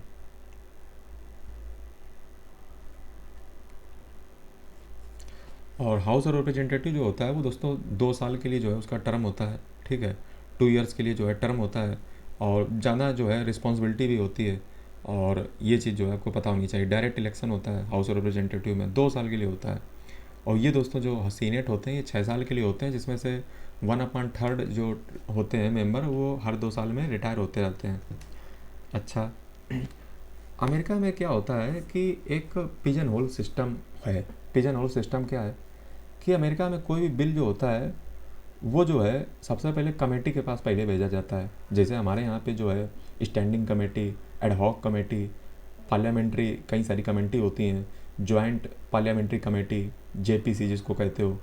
तो हमारे यहाँ पे कमेटी में क्या होता है, बिल बाद में भेजा जाता है। जैसे अभी वक्फ का मुद्दा था, तो वक्फ मुद्दे में आपने देखा कि बिल जो है वो मतलब कुल मिलाकर के वक्फ उसके जॉइंट पार्लियामेंट कमेटी जेपीसी के पास भेजा गया, उसके बाद जो है सुप्रीम कोर्ट में मामला गया। यहाँ पे कमेटी शुरुआत में ही अड़ंगा लगा देती है आकर के, ठीक है। तो बहुत सारे बिल जो होते हैं अमेरिका में वो कमेटी के लेवल पे ही मर जाते हैं। इसको हम पिजन होल सिस्टम कहते हैं। अच्छा, जो अमेरिका के दोनों जो हाउसेस हैं वो परमानेंट बॉडी हैं, ठीक है। और इनका जो टर्म होता है वो 3 जनवरी को एंड होता है, ठीक है। किसी का टर्म एंड होना हुआ तो 3 जनवरी को होगा। अमेरिका में अच्छा चेक एंड बैलेंस कैसे होता है, जैसे मैं आपको बता दूं तो जो जुडिशरी होती है वो एग्जीक्यूटिव और लेजिस्लेचर के ऊपर जो है वो चेक एंड बैलेंस करके रखती है जुडिशरी। कैसे? जुडिशियल रिव्यू के द्वारा। अच्छा, कांग्रेस कैसे करती है? तो कांग्रेस जो जैसे यहाँ की पार्लियामेंट वहाँ पे कांग्रेस जो है प्रेसिडेंट को चेक करके रखती है। कैसे? क्योंकि वही जो है ट्रीटी को रेटिफाई करती है इंटरनेशनल, और टैक्सेशन जो प्रिंसिपल होते हैं वो सब काम कांग्रेस ही करेगी। इम्पीचमेंट कर सकती है प्रेसिडेंट का, तो कांग्रेस कर लिया, ठीक। अच्छा, प्रेसिडेंट कैसे जो है चेक एंड बैलेंस करता है? तो प्रेसिडेंट जो है पॉकेट बीटो उसके पास होती है, तो उससे जो है चेक करता है, कांग्रेस को दबाव बना के रखता है। प्रेसिडेंट और कांग्रेस दोनों मिलके जो है वो जुडिशरी को चेक करते हैं। कैसे? क्योंकि अपार्टमेंट जुडिशरी में करेगा कौन? प्रेसिडेंट और कांग्रेस करेंगे। इम्पीचमेंट करेगा कौन? तो इम्पीचमेंट जो है वो दरअसल ऐसा होता है कि कांग्रेस जो है भेजती है, उसके बाद प्रेसिडेंट उस पर साइन करते हैं, तो दोनों का रोल होता है जुडिशरी में। इम्पीचमेंट जजेस का हो सकता है, तो प्रेसिडेंट और कांग्रेस दोनों जो है इसमें दबाव बनाते हैं जुडिशरी पे। सैलरी जो है निर्धारित तो प्रेसिडेंट कांग्रेस के द्वारा होती है, तो इससे जो है चेक एंड बैलेंस बना रहता है अमेरिका में। अच्छा, अमेरिका में जो दोस्तों शुरू के 10 अमेंडमेंट थे उनको हम बिल ऑफ राइट्स कहते हैं। इसको इंडिया में आप फंडामेंटल राइट्स से जो है कंपैरिजन कर सकते हो। जैसे अमेरिका में जो पहला कॉन्स्टिट्यूशनल अमेंडमेंट हुआ था, मैंने क्या कहा, अमेरिका में जो पहला कॉन्स्टिट्यूशनल अमेंडमेंट हुआ था वो दोस्तों फ्रीडम ऑफ प्रेस से रिलेटेड हुआ था। यानी कि अमेरिका में पहला amendment he freedom of press को दिया गया था। अच्छा, इंडिया में क्या सिचुएशन है? तो इंडिया में जो प्रेस की फ्रीडम है ये आर्टिकल नंबर 361 ए में जो है जो सरकारी एजेंसी होती हैं उनको दी गई है। ठीक है, वो चाहें तो जो है कवरेज कर सकते हैं, पार्लियामेंट के जो सेशन वगैरह जो चीज़ें होती हैं उनका कवरेज आर्टिकल 361 ए में शायद जो है किया गया है। और इंडिया में जो जो जनरल मीडिया है, जो सर मतलब जो ये ऐसे घूमते रहते हैं, ठीक है, तो वो जो है जो जनरल मीडिया इंडिया में है, ठीक है, उसके पास जो ताकत है वो आर्टिकल 19(1) ए से ही मिलती है। यानी कि जो हम लोगों के लिए अधिकार है वही फ्रीडम ऑफ प्रेस जो है वो जनरल मीडिया को भी मिलती है। ठीक है, तो ये बात आपको पता होनी चाहिए। अच्छा, सेकेंड जो अमेंडमेंट जो है अमेरिका में किया गया था, सेकेंड अमेंडमेंट, उसने जो है सब लोगों को, मैं आपको बताऊं तो सब लोगों को जो है हथियार रखने की जो है अनुमति दे दी कि जो है हर कोई अधिकार है कि वो जो है कर रख सकता है। ठीक है, और ये बात आपको पता होनी चाहिए।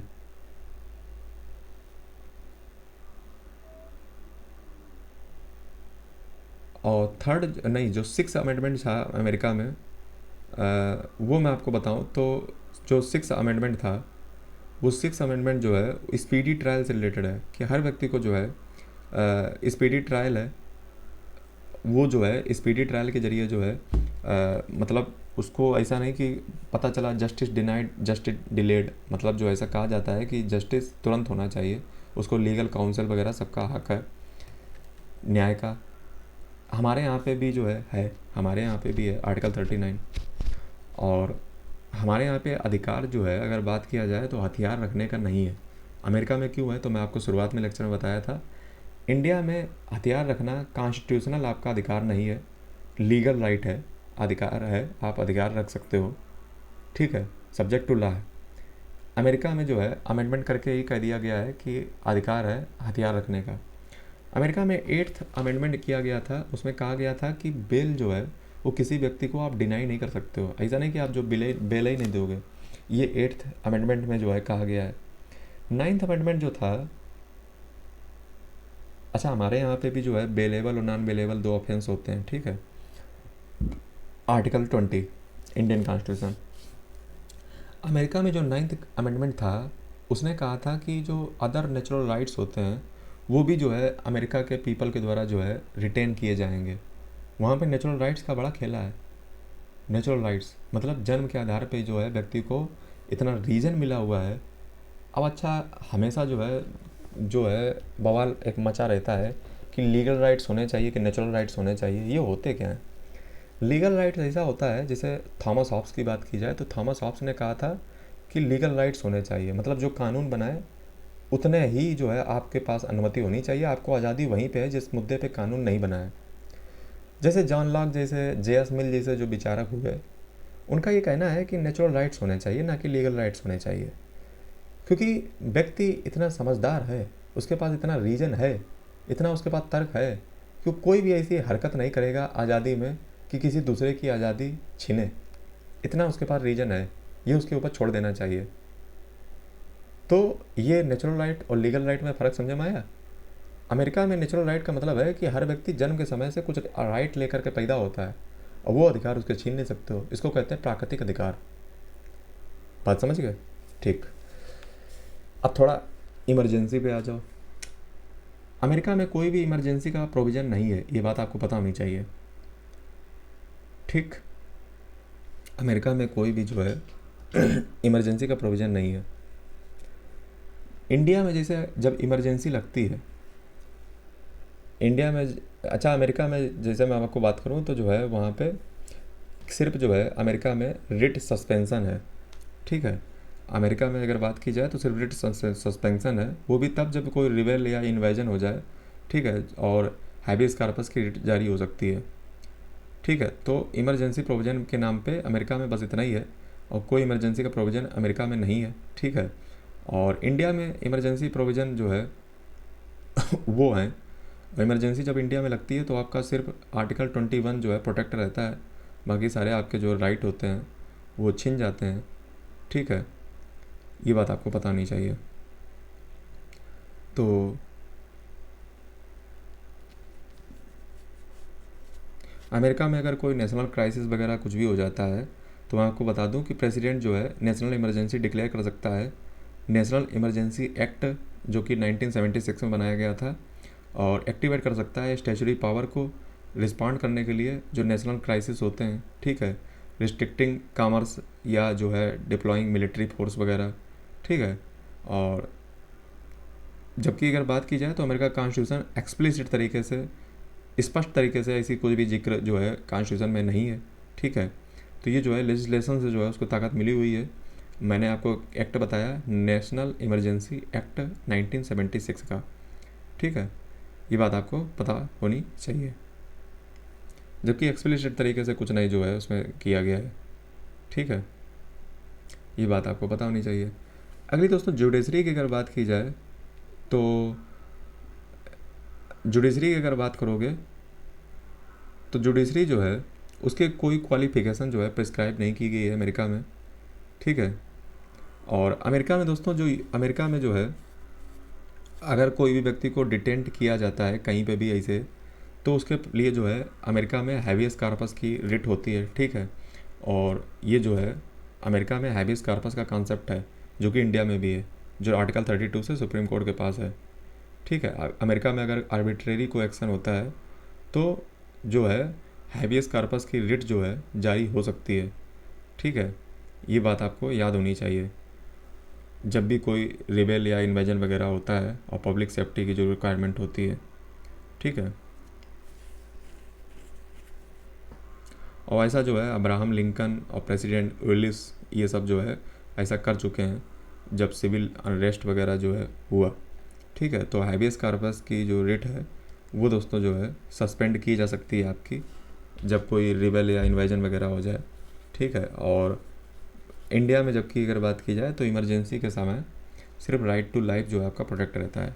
जुडिशरी की बात की जाए तो अमेरिका में कोई क्वालिफिकेशन नहीं है, जैसा कि इंडिया में भी जुडिशरी कोई क्वालिफिकेशन नहीं है। ठीक है, अब ऐसा नहीं होता कि कोई अनपढ़ बैठ जाए जा करके, ऐसा मैं नहीं कह रहा हूँ, मतलब इतना तो पढ़ा लिखा होता ही है, इतनी सारी चीज़ें करके जाता है। High court, subordinate court, session court, दुनिया के कोर्ट से जब तब मिलता है, ऐसे थोड़ी ना कि हाँ जैसे सुप्रीम कोर्ट हो गया इसमें कोई क्वालिफिकेशन नहीं, मतलब बन जाओ बन जाओ। और कॉलेजियन सिस्टम होता है उसके लिए पूरा प्रॉपर, और 2025 में मेंस में क्वेश्चन पूछा है।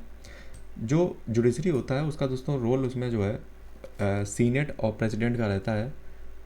अपॉइंटमेंट प्रेसिडेंट करता है, कन्फर जो है वो सीनेट करती है। और इसमें दोस्तों जो है पब्लिक का भी पार्टिसिपेशन होता है, पीपल का भी। जब स्क्रूटनी होती है ना जुडिशरी में तो उसमें पब्लिक का भी पार्टिसिपेशन, पीपल का भी होता है। जुडिशरी का दोस्तों जो है अमेरिका में कोई रोल नहीं है अपॉइंटमेंट में।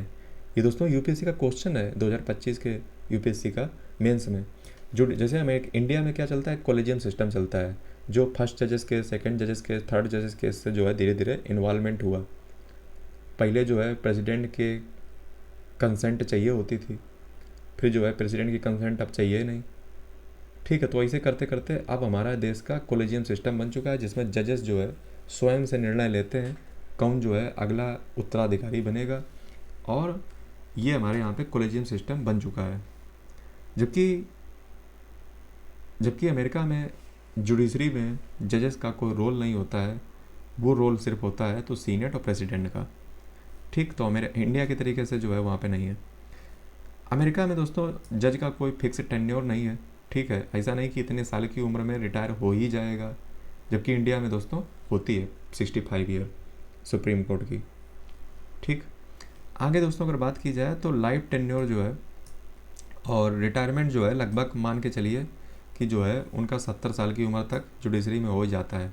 जैसे अभी थोड़े दिन पहले जो अमेरिका के एक जुडिशरी के जो जज थे वो जब रिटायर हुए तो काफ़ी जो है काफ़ी जो है मतलब चर्चा में रहे, वो जो है काफ़ी मतलब लोगों को माफ़ कर देते थे, समझाते थे वगैरह वगैरह। तो अमेरिका के अभी हाल ही में दोस्तों एक जज थे, वो भी रिटायर हुए थे, उनको आप देखिएगा तो काफ़ी जो है न्यूज में भी जो है बने हुए थे, आपने अगर देखा हो। ठीक है, ये चीज़ आपको पता होनी चाहिए। उनका नाम जो है मुझे थोड़ा सा याद नहीं आ रहा है। हाँ, तो उनका नाम जो है, चलिए याद आएगा बता दूंगा। आगे अगर बात की जाए तो अमेंडमेंट प्रोसेस क्या होता है अमेरिका में, तो हाँ दोस्तों, उन जज का नाम जो है वो अगर बात की जाए तो फ्रैंक कैप्रियो है। ये अभी रिटायर हुए थे हाल ही में, काफ़ी फेमस जज हैं। और फ्रैंक कैप्रियो, दोस्तों अमेंडमेंट का प्रोसेस अमेरिका में ऐसा होता है कि सबसे पहले कांग्रेस जो है 2/3 मेजॉरिटी से पास करती है। उसके बाद जो है 3/4 जो है स्टेट उसको रेटिफाइड करते हैं। और जब कोई स्टेट कोई अमेंडमेंट प्रोसेस को जो है लेकर के आता है, तो स्टेट पहले उसको जो है 2/3 स्टेट रेजोल्यूशन से पास कराएंगे, और उसके बाद उसको रेटिफाइड करना पड़ेगा स्टेट्स के द्वारा भी 3/4 की। 3/4 जो स्टेट हैं उसको रेटिफाइड करेंगे, समझ रहे हो। यानी कि आप पहले बात समझिए, मैं समझा देता हूँ थोड़ा सा, कि अमेंडमेंट के अमेरिका में दो प्रोसेस हैं, या तो कांग्रेस लेकर आएगी अमेंडमेंट या स्टेट लेकर आएंगे। अगर कांग्रेस लेकर आएगी तो उसको 2/3 मेजॉरिटी से पास कराना पड़ेगा और रेटिफाई कराना पड़ेगा 3/4 स्टेट से। बड़ा कठिन काम है, इसलिए तो अमेंडमेंट वहाँ पे 27 ही हुए अमेरिका में। और अगर स्टेट चाहता है कि कोई अमेंडमेंट आए, तो 2/3 स्टेट जो उस स्टेट का मतलब जो स्टेट चाहता है वो रिजोल्यूशन लेकर आए 2/3, उसके बाद जो है वो रेटिफाई कराना पड़ेगा 3/4 स्टेट्स से, तब जा कर के जो है वो अमेंडमेंट होता है। ठीक है, सबसे पहले रिजोल्यूशन स्टेट लेकर आए, जैसे हमारे यहाँ पे प्रेसिडेंट लड़ने के लिए या वाइस प्रेसिडेंट लड़ने के लिए रिजोल्यूशन लाया जाता है कि हम इतने लोग सपोर्ट में हैं इस व्यक्ति के, और जब उतने एक निश्चित लिमिट के लोग सपोर्ट करते हैं तभी वो आता है। ऐसा थोड़ा ना कि अकेले बैठ के चिल्लाने लगो कि ये होना चाहिए होना चाहिए। अब दोस्तों यूपीएससी के क्वेश्चन देख लेते हैं कि अमेरिका और इंडिया के ऊपर यूपीएससी ने कितने क्वेश्चन पूछ रखे हैं। तो एक तो क्वेश्चन 2018 में पूछा था पॉलिटिकल सिस्टम से रिलेटेड। ठीक है, तो क्या पूछा था, पॉलिटिकल सिस्टम के ऊपर पूछा था, कंपैरिजन पूछा था इंडिया और अमेरिका के बीच में। चूँकि तब शुरुआत थी तो सीधे सीधे पॉलिटी से पूछ दिया, आसान क्वेश्चन पूछ दिया। दरअसल पॉलिटी का मतलब ये होता है पॉलिटिकल सिस्टम। तो इसमें आप बेसिक बातें वही जो मैंने अभी पढ़ाई वही आप सब बता दे हुए कि पार्लियामेंट्री डेमोक्रेसी इंडिया में है, क्वासी फेडरल है, रिटर्न लेंदी कॉन्स्टिट्यूशन है, इंडिपेंडेंट जुडिशरी है इंडिया में, यूनिवर्सल एडल्ट फ्रेंचाइज है, सेकुलर स्टेट है, कलेक्टिव लीडरशिप है। अमेरिका में प्रेसिडेंशियल डेमोक्रेसी है, और क्लासिकल जो है फेडरलिज्म है, पुराना फेडरलिज्म है। शार्ट और रिजिड जो है कॉन्स्टिट्यूशन है, छोटा है और काफ़ी कठिन भी है। और बाइक कैमरल इक्वल पावर है, स्ट्रॉन्ग जुडिशियल रिव्यू है, बिल ऑफ राइट्स है। बिल ऑफ राइट 10 जो शुरू के अमेंडमेंट हैं उनको कहते हैं अमेरिका में। डिसेंट्रलाइज और डायरेक्ट डेमोक्रेसी है। और इंडिया में कंपैरिजन की अगर बात की जाए तो हमारे यहाँ पे कलेक्टिव इंडिया में होता है, ठीक है, और कलेक्टिव रिस्पॉन्सिबिलिटी होती है, जबकि वहाँ पे इंडिविजुअल होती है। ठीक है, रिस्पॉन्सिबिलिटी एग्जीक्यूटिव की, इंडिविजुअल। अच्छा, जब मैं कल यूके का कॉन्स्टिट्यूशन पढ़ा रहा था तो मैंने वहाँ पे कलेक्टिव रिस्पॉन्सिबिलिटी और इंडिविजुअल लीगल रिस्पॉन्सिबिलिटी की दो शब्द प्रयोग किए थे यूके में। तो एक का सवाल आया था कि सर जो है क्या कलेक्टिव रिस्पॉन्सिबिलिटी यूके में नहीं है। तो यूके में कलेक्टिव रिस्पॉन्सिबिलिटी है, यूके में कलेक्टिव रिस्पॉन्सिबिलिटी है, लेकिन वहाँ पे ये बात जो है लिखी नहीं कॉन्स्टिट्यूशन में, यूके में यूनाइटेड किंगडम के कॉन्स्टिट्यूशन में ये बात लिखी नहीं है कलेक्टिव रिस्पॉन्सिबिलिटी की। जैसे इंडियन कॉन्स्टिट्यूशन में आर्टिकल 75 में जो है 75 शायद क्लास 3 में ये बात लिखी हुई है, लेकिन यूके में ऐसी बात लिखी नहीं कलेक्टिव रिस्पॉन्सिबिलिटी की। और यूके में इंडिविजुअल रिस्पॉन्सिबिलिटी भी जो है लीगल रूप से मंत्री की होती है, जो कैबिनेट के होते हैं। और इंडिया में कलेक्टिव रिस्पॉन्सिबिलिटी है, अमेरिका में जो है इंडिविजुअल रिस्पॉन्सिबिलिटी एग्जीक्यूटिव की होती है। तो तीनों के आपको मैंने बता दिए, यूके का डाउट क्लियर कर दिया, यूएसए का कर दिया और इंडिया का कर दिया। इंडिया का जो फेडरलिज्म जो है वो क्वासी फेडरलिज्म है, ठीक है, मतलब सेंटर ताकतवर है लेकिन एडमिनिस्ट्रेशन के लिए जो है स्टेट को बांट कर रखा है, जैसा कि मैंने आपको पिछले लेक्चर में बताया था। लेकिन अमेरिका का जो फेडरलिज्म है वो क्लासिकल है, बहुत पुराना है। इंडिया की जो जुडिशरी है वो कॉन्स्टिट्यूशनल सुप्रीमेसी पे आधारित है, अमेरिका की वो जुडिशियल सुप्रीमेसी पे आधारित है। ठीक, हमारे यहाँ पे जो जुडिशरी है वो कॉन्स्टिट्यूशनल सुप्रीमेसी है, जबकि अमेरिका में जुडिशियल सुप्रीमेसी है। ड्यू प्रोसेस ऑफ लॉ वहाँ पे चलता है, हमारे यहाँ पे प्रोसीजर इस्टेब्लिश बाई लॉ चलता है। इंडिया में अमेंडमेंट थोड़ा सा फ्लेक्सिबल है, अमेरिका में काफ़ी रिजिड है। इंडिया की डेमोक्रेसी दोस्तों जो है इक्वालिटी सोशल जस्टिस पे विश्वास करती है, जबकि अमेरिका में लिबर्टी और इंडिविजुअल राइट पे ज़्यादा विश्वास ध्यान दिया जाता है और सोशल जस्टिस पे उतना ज़्यादा ध्यान नहीं दिया जाता है, वेलफेयर पे उतना ध्यान नहीं होता है, क्योंकि कैपिटलिज्म कंट्री है ना।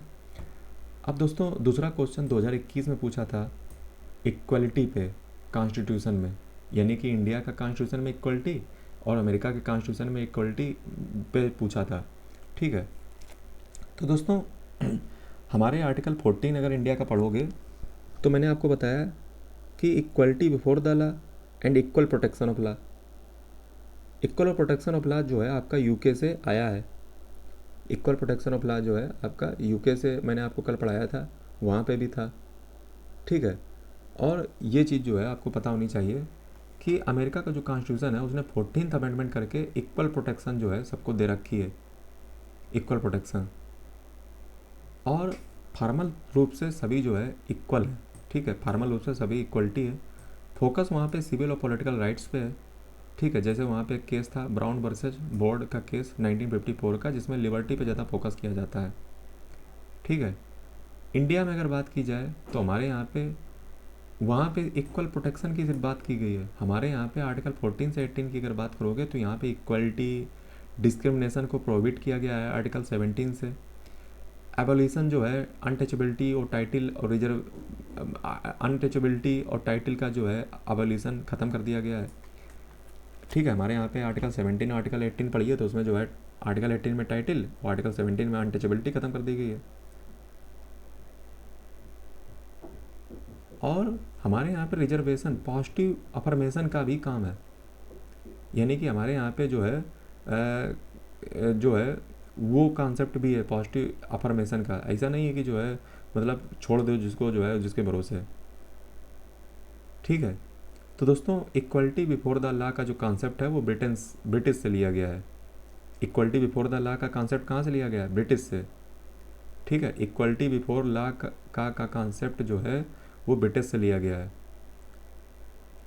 और जो इक्वल प्रोटेक्शन ऑफ लॉ है, इक्वल प्रोटेक्शन ऑफ जो लॉ है, समझ रहे हो, जो इक्वल प्रोटेक्शन ऑफ लॉ है उसकी भी बात कर लेते हैं। तो वो दोस्तों जो है आपका अमेरिका से लिया गया है। ये दोनों शब्द जो है आपको हमारे आर्टिकल 14 में मिलेंगे, आर्टिकल 14 में। तो इक्वल प्रोटेक्शन अमेरिका से, इक्वलिटी बिफोर लॉ यूके से। ये देखिए कितनी गहरी बात है जो आर्टिकल 14 में हमारे लिखी हुई है, बहुत सारे लोग जानते नहीं इस बात को। अच्छा, इंडिया में जो है बहुत वाइडर जो है इक्वलिटी की बात होती है। पॉजिटिव अफर्मेशन हो गया, रिजर्वेशन दिया जाता है, छुआछूत को मना किया गया है, कोई टाइटल नहीं ले सकते हो, एक्सेप्शनल है उसमें एजुकेशन, हाँ डॉक्टरेट की उपाधि वगैरह, डॉक्टर तो डॉक्टर होता है, भारत रत्न वगैरह, इनकी भी नहीं आप नाम में लगा सकते हो। वाइडर सोशल जस्टिस जो है हमारे देश में देखने को मिलता है। चूँकि अमेरिका कैपिटलिस्ट कंट्री है तो वहाँ पे इतना सोशल जस्टिस नहीं होगा, वहाँ अधिकारों की बात होती है, हम तुम्हें अधिकार दे देंगे, बाकी जिसको राजा बनना है तो बन जाओ जा करके। ये अमेरिका का कॉन्सेप्ट है। हमारे यहाँ पे सरकार हस्तक्षेप करती है। तो अमेरिका का जो है वो काफ़ी नैरो इक्वलिटी का कॉन्सेप्ट है। इंडिया में काफ़ी जो है वाइडर ट्रांसफॉर्मेटिव इंडिया का कॉन्सेप्ट है। अब जरा थोड़ा सा बात धर्मनिरपेक्ष पे कर लेते हैं, सेकुलरिज्म पे कर लेते हैं। ये क्वेश्चन 2024 में इंडिया और अमेरिका पे पूछा गया है कि सेकुलरिज्म का कॉन्सेप्ट क्या है। तो आपको पता होना चाहिए कि हमारा देश जो है वो सेकुलर प्रिएम्बल में ही लिखा हुआ है। और आर्टिकल 25 से 28 अगर आप देखोगे तो वहाँ पे रिलीजियस फ्रीडम जो है, सेकुलरिज्म एकोमोडेशन जो है हमारे देश में देखने को मिलती है, जहाँ पे इंडियन कॉन्सेप्ट ऑफ सेकुलरिज्म आपको देखने को मिलता है। यानी कि हमारे देश में जो धर्मनिरपेक्षता है उसमें राज्य जो है हस्तक्षेप करता है। राज्य जो है पॉजिटिव तरीके से जो है धर्म का साथ दे सकता है और वो सबके साथ जो है खड़ा हो सकता है। जैसे कभी टोपी भी पहन सकते हो, कभी भगवा भी धारण कर सकते हो, कभी गुरुद्वारा भी जा सकते हो, कभी चर्च में भी जा सकते हो। तो हमारे यहाँ पे जो स्टेट है और जो धर्म है उसके बीच में सेपरेशन नहीं है, बल्कि पॉजिटिव सेपरेशन है। मतलब चूँकि हमारा देश देखो डाइवर्सिटी कंट्री है, अगर हम इसे सेपरेशन कर देंगे और धर्म के मामले में हस्तक्षेप नहीं करेंगे तो उसका नुकसान होगा। एक सेपरेसिज्म, एलिनेशन टाइप की फीलिंग आएगी जनता को कि हमारा राजा जो है हमारा धर्म को देखता ही नहीं है। तो हमारा ऐसा डाइवर्स कंट्री में ऐसा हम विचार नहीं रख सकते हैं। अच्छा, सेकुलरिज्म का कॉन्सेप्ट दिया किसने था? वो दिया था मैकियावेली ने। मैकियावेली सब देख रहा था इटली में बैठा बैठा कि धर्म जो है, चर्च जो है, वो सब ढोंग तमाशा बना रखा है, हैं? कि मतलब अगर जो है एक फीता भी काट रहे हो तो जो है चर्च आ रहा है, तुम्हारे सारे पाप माफ़ कर देंगे, एक टिकट कटा लो चर्च से और चर्च जो है तुम्हारे सारे पाप माफ़ कर देगा। यही धर्म हिंदुओं में भी यही चलता है, पंडित जी आएंगे तुम्हारे पाप माफ़ कर देंगे, दुनिया का जो है आप ये काम करवा लो, वो काम करवा लो, 50 दान कर लो, ब्राह्मण को ही करना। लेकिन बात समझते हो बात? ब्राह्मण को ही करना। अब ब्राह्मण में पता नहीं से कौन से गुण है, और ब्राह्मण जब बोलेगा तो संस्कृत ही बोलेगा। क्यों? हिंदी का दुष्प्रचार है, हैं? तो ये किस प्रकार की मतलब विचारधारा जो है आपने मतलब एक सेट करके रखी है ताकि ब्राह्मणों का अपना जो जो एक, मैं ऐसा नहीं कि जो है मैं किसी की बुराई कर रहा हूँ, मैं सिंपली आपको समझाने की कोशिश कर रहा हूँ कि थोड़ा सा विचार सोचा कीजिए, अंधभक्ति में मत लगिए, पढ़िए, समझिए और चीज़ों को देखिए कि ऐसा तो नहीं आपकी काटने की कोशिश की जा रही हो। समझ रहे हो? हाँ, विचार कीजिए, सोचिए। बाकी नरक और स्वर्ग सब यहीं पे है, और ये सब बने बनाए जाल हैं। ठीक है, अच्छे कर्म करो तो वही स्वर्ग है, बुरे कर्म करो तो वही नरक है। ये कहीं मरने के बाद नहीं मिलेगा, जीते जी मिलेगा। और ब्राह्मण लोग आपको इसी बात का डर दिखाते रहते हैं ताकि तुम बढ़िया दान दक्षिणा उनके लिए करो और वो बढ़िया से जो है अपनी हेजेमनी को इस्टेब्लिश करें। बात समझिए। ऐसे जो है मुस्लिमों में भी कॉन्सेप्ट है, सेम ही कॉन्सेप्ट। चलिए आगे बढ़ते हैं। तो सेकुलरिज्म का कॉन्सेप्ट मैकियावेली ने दिया। अच्छा, अमेरिका में जो है फर्स्ट अमेंडमेंट ही हुआ था वॉल ऑफ सेपरेशन के तौर पे, जिसमें स्ट्रिक्ट नॉन इंटरफेरेंस कर दिया गया था, यानी कि स्टेट और धर्म का कोई संबंध रहेगा नहीं और कोई हस्तक्षेप नहीं होगा, लेकिन लिबर्टी सबको दी जाती है।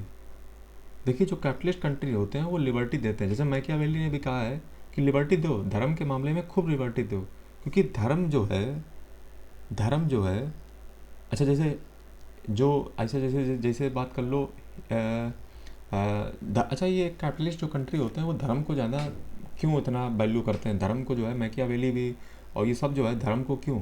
उसके पीछे कारण है कि जब लोग, जैसे कार्ल मार्क्स ने कहा था कि religion is the opium of masses, धर्म जो है वो जनता के लिए अफीम होती है।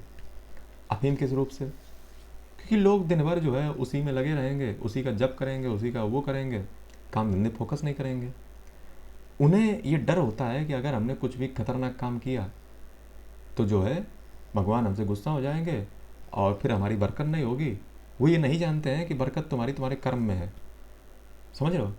तुम दिन भर बैठ करके जितना भी जो कुछ भी करते रहो तो उससे जो है बरकत तुम्हारी नहीं होगी। समझ रहे हो?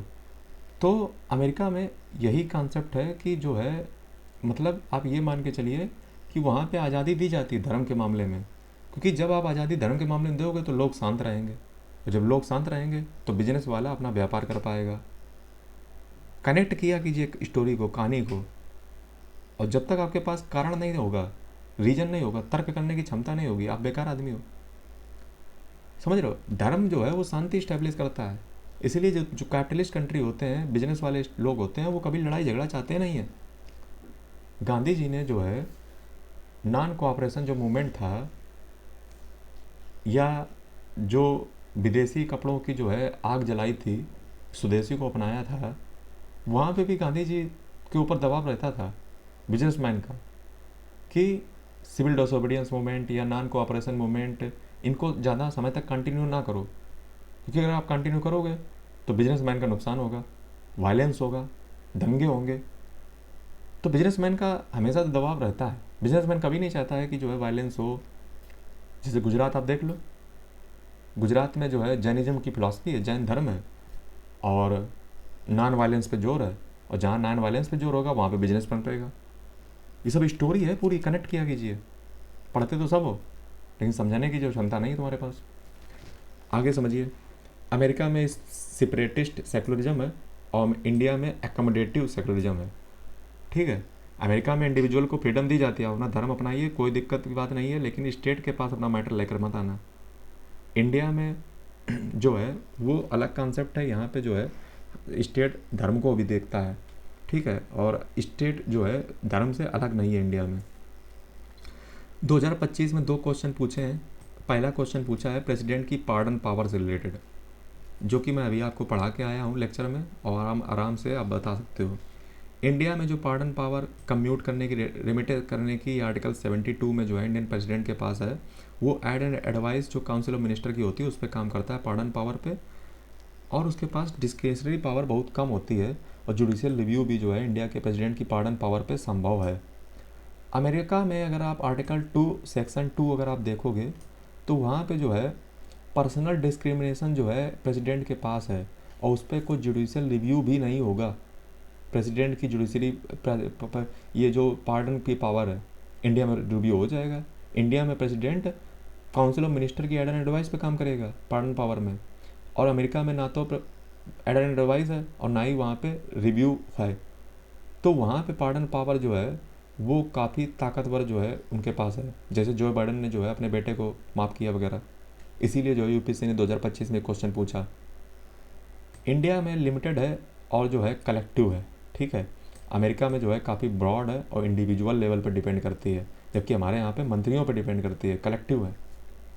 2025 में दोस्तों अमेरिका और इंडिया के ऊपर जो है क्वेश्चन एक और पूछा गया मेंस में है, जो जुडिशियल अपॉइंटमेंट से रिलेटेड था, जिसमें ये कहा गया था कि कोलेजियम जो इवाल्व हुआ है इंडिया में, वो जो है जजेस केस से इन्वॉल्व हुआ, फर्स्ट जजेस केस, सेकंड जजेस केस, थर्ड जजेस केस, जिससे हमारा एक आज कोलेजियम सिस्टम इन्वॉल्व हुआ। इसको ब्रेक करने की कोशिश 2015 में जो है मोदी गवर्नमेंट ने NJAC national judicial appointment commission UK की तर्ज पे जो है लाने की कोशिश की थी, लेकिन वो सक्सेस हो नहीं पाया। उसको अनकॉन्स्टिट्यूशनल जो है CGI ने उस समय के जो थे उन्होंने डिक्लेयर कर दिया। हमारे यहाँ पे जो जुडिशरी है उसमें जो है इंडिपेंडेंस इंश्योर है, ठीक है, और नेपोटिस्टिक टाइप की है, भाई भतीजावाद चलता है, कॉलेजियम सिस्टम है। ट्रांसपेरेंसी थोड़ी सी कम है क्योंकि भाई भतीजावाद है, और कॉलेजियम में पता नहीं कैसे क्या डिसीजन ले लेते हैं।